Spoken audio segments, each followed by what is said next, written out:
మన కాన్స్టిట్యూన్సీకి సంబంధించి పార్లమెంట్కి సంబంధించిన ఉమ్మడి అభ్యర్థి డైనమిక్ హీరో శ్రీ భరత్ గారు, మా రాష్ట్ర బీజేపీ ఉపాధ్యక్షులు శ్రీ పి విష్ణుకుమార్ గారు, శ్రీ పివిఎన్ మాధవ్ గారు, సుందరపు విజయ్ కుమార్ గారు ఎలమంచిలి అభ్యర్థులు, వారు కూడా ఇందులో పాల్గొన్నారు.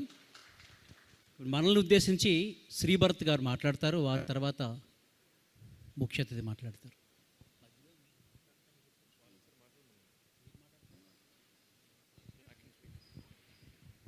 థ్యాంక్ యూ రవీందర్ గారు. ఆల్రెడీ రాజ్నాథ్ సింగ్ గారి గురించి జీవీఎల్ గారు పరిచయం చేశారు కాబట్టి నేను ఇంకా ఆయనకి అర్థం అవ్వాలని ఇంగ్లీష్లో మాడతానండి, పర్వాలేదు కదా? I'm just requesting if I will be able to speak in English sir, so that you can also understand everything. Thank you, sir, for visiting us on behalf of the Alliance and to deliver a message to us. I'll just briefly give you our journey in the opposition in the last 5 years.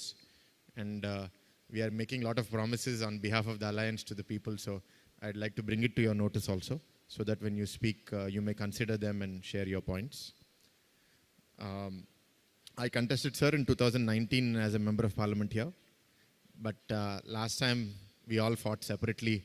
BJP fought separately, Janasena fought separately. So I lost with a narrow margin of 4,000 votes. Yes, sir. So the Janasena candidate got 2.8 lakhs and the BJP candidate got 34,000 votes. So had we gone together, I think I would have won in 2019 also. But I did not feel very disheartened, sir, because the way the government has ruled in Andhra Pradesh for last 5 years, even if I had won, I don't think I would have been able to do anything. This is a very different, I don't feel we are in India the way this state is being governed, sir. It's quite worrisome because the freedom of speech, I mean, what our constitution promises us, the preamble of justice, liberty, equality and fraternity, are things that we see very less of in our state, increasingly so in the last 5 years. I also lead a university, sir. I'm the president of Geetham University. My grandfather is the founder. He passed away in 2018. So I stepped into this role, and we currently have 30,000 students in Visakhapatnam, Hyderabad and Bangalore. We have many of our students also living in Visakhapatnam today and their families. So the state of Andhra Pradesh, when we left the office, was about the debt of the state was about 3.5 lakh crores. And the economy was growing at an average rate of about 13%. And we were competing with the state of Telangana on the per capita income measurement. And in our 5-year tenure, as far as the dam works and Polavaram project works are concerned, we had completed about 72% of the project. And there were a lot of attacks made on us, and I'm sure, sir, you're well aware of the history. And when we lost office, the new government had made many promises, including completing Polavaram. They had accused us of financial mismanagement in the Polavaram project. They had cancelled the contract to then contractor Navyuga and said we will do a reverse tendering process, and had shown on paper a saving of about 800 crores and had given it to Mega Engineering company. But in this last 5 years, the total completion of the project is only around 8-9%, sir. So it has only reached around 80% completion, which is very unfortunate. And because of the cost of inflation, cost of land, the R&R, which is the rehabilitation of the tribals and all of the villagers who will be displaced because of the dam, that cost has been estimated to increase by close to 10,000 crores. So the net loss to the state is over 9,000 crores in this 5 years alone, only for Polavaram. And the other aspect is particularly this region of the state. In my parliament also, we have only 1.5 rural constituencies. And in both those constituencies, largely the agriculture is happening dependent on rain. So they're able to do only one crop a year.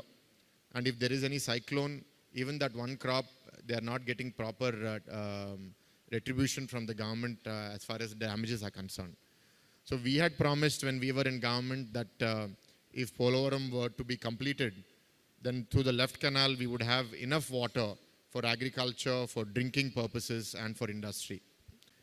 As far as industry is concerned, sir, and I think many of the audience here in the hall know, that we had wanted to bring different kinds of investments for tourism, for IT, for industry, all over the state. But in this region, we had brought a financial services company called Franklin Templeton, who had started off with about 500 employees, wanted to grow to around 2,000. But the current government scared them away. They have left Vishakhapatnam. We had allocated about 11 acres of prime land facing the beach for Lulu Mall, which is a Kerala-based, UAE-based mall company. And now that land lies vacant because the government has sent them away. Sir, even I must ensure that you should know the MedTech Zone project, which is actually a central government project in which the state government has a minority share, where medical devices, and particularly during COVID, all of us have benefited because of the COVID testing kits. I understand somewhere around 50-60% of the national kits were manufactured in this MedTech Zone. So the MD CEO of the MedTech Zone, Dr. Jitendra Sharma, as soon as the government was changed, was harassed with APCID cases. The scientists were harassed, many scientists quit. And then because the blessings of the central government are there, Dr. Jitendra Sharma came back and has been doing well. And today in the MedTech Zone, there are over 100 companies.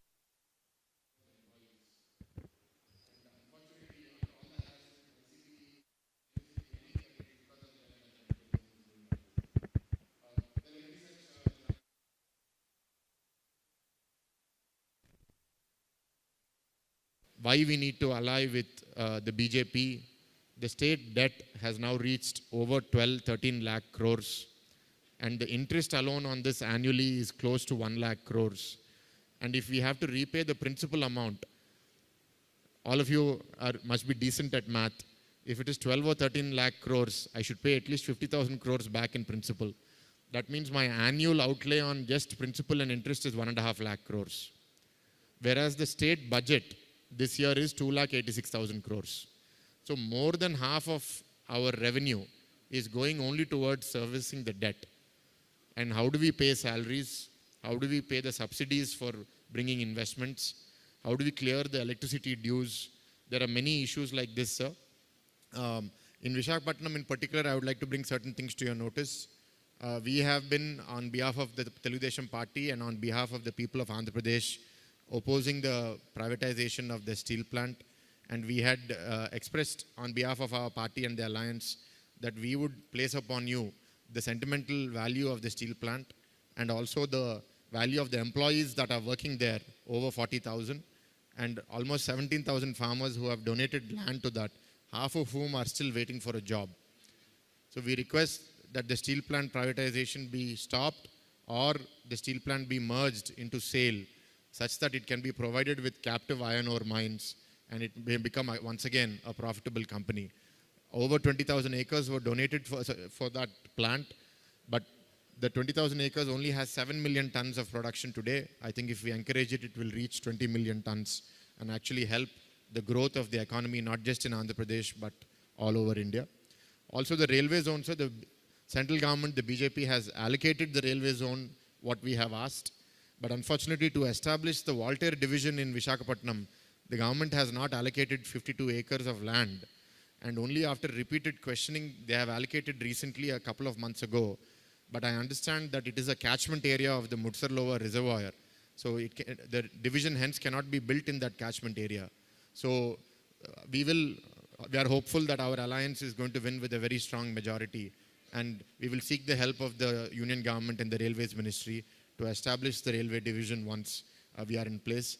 Beyond that, sir, I think the state is suffering from a lack of jobs. We have promised on behalf of the alliance 20 lakh jobs to the state of Andhra Pradesh. That would translate to over 1.5–2 lakh jobs in Vishakhapatnam alone. And I think we need the BJP's support in all of this, especially in areas where we need to bring stability, we need to bring trust to the global investor community, that with the help of BJP, Andhra Pradesh is a safe place to invest. There is going to be economic stability, political stability. That is, I think, very important, sir.